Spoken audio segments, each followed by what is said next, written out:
Assalamualaikum warahmatullahi wabarakatuh. Assalamualaikum warahmatullahi wabarakatuh. Perkenalkan, kami dari kelompok 9 yang beranggotakan 4 orang.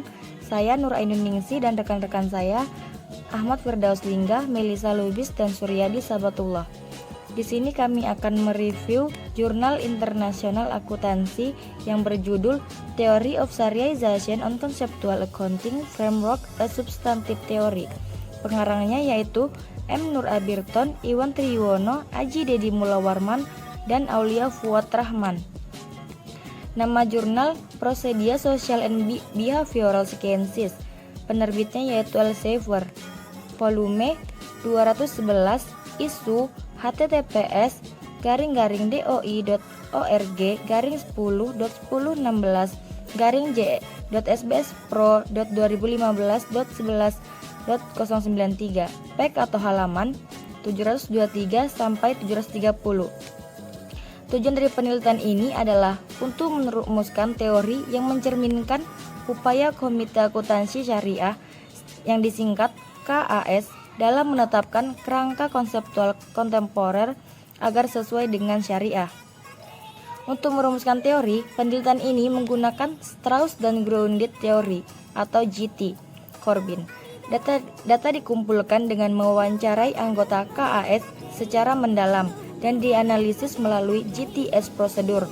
Studi ini menemukan teori yang kami sebut sebagai teori syariah pada kerangka akuntansi konseptual yang mencerminkan upaya anggota KAS untuk menerima, menolak, dan menyesuaikan kerangka akuntansi konseptual kontemporer jadi sejalan dengan syariah.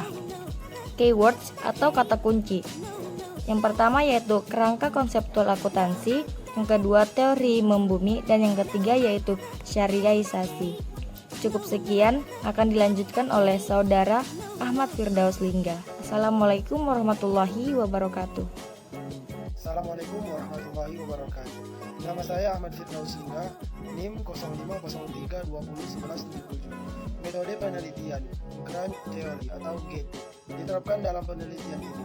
GT pertama kali diperkenalkan oleh Glasser dan Strauss melalui publikasi The Discovery of Grand Theory, Strategies for Qualitative Research 1967. Alasan menggunakan GT adalah 1. Dapat diterapkan pada berbagai fenomena atau Strauss dan Corbin 1990-1994.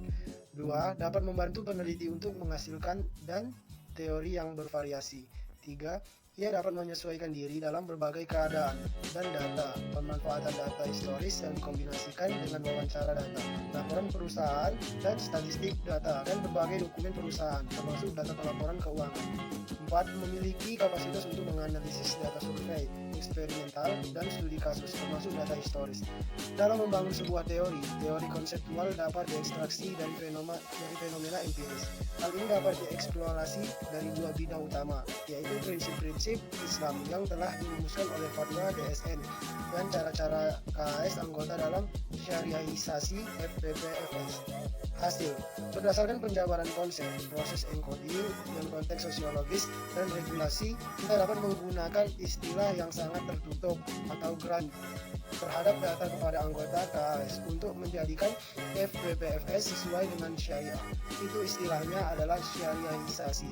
Syariahisasi FPPFS dapat kita rumuskan sebagai berikut. Seluruh usaha, tindakan, dan cara yang dilakukan untuk menerima, menolak, dan menyesuaikan konsep akuntansi konvensional agar sesuai dengan syariah. Kita bisa memberi label pada teori baru tersebut sebagai teori syariah dalam kerangka konseptual akuntansi.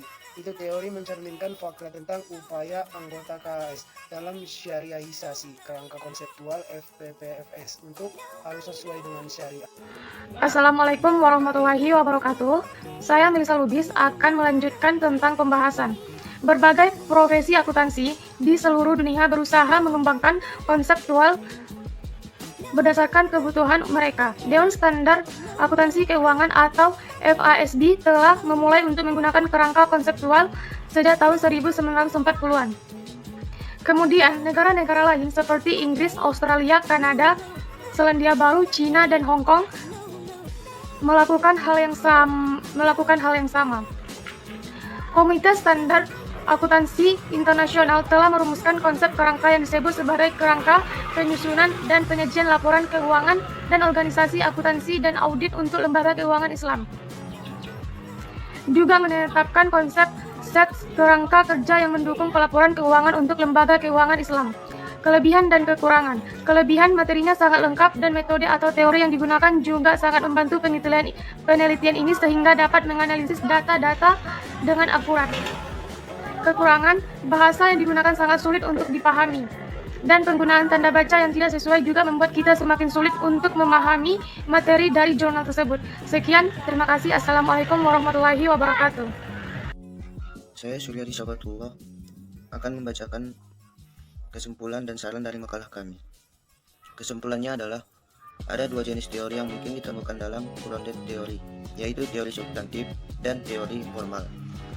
Teori substantif diterapkan pada situasi tertentu, sedangkan teori formal diterapkan pada banyak situasi dan berbagai konteks.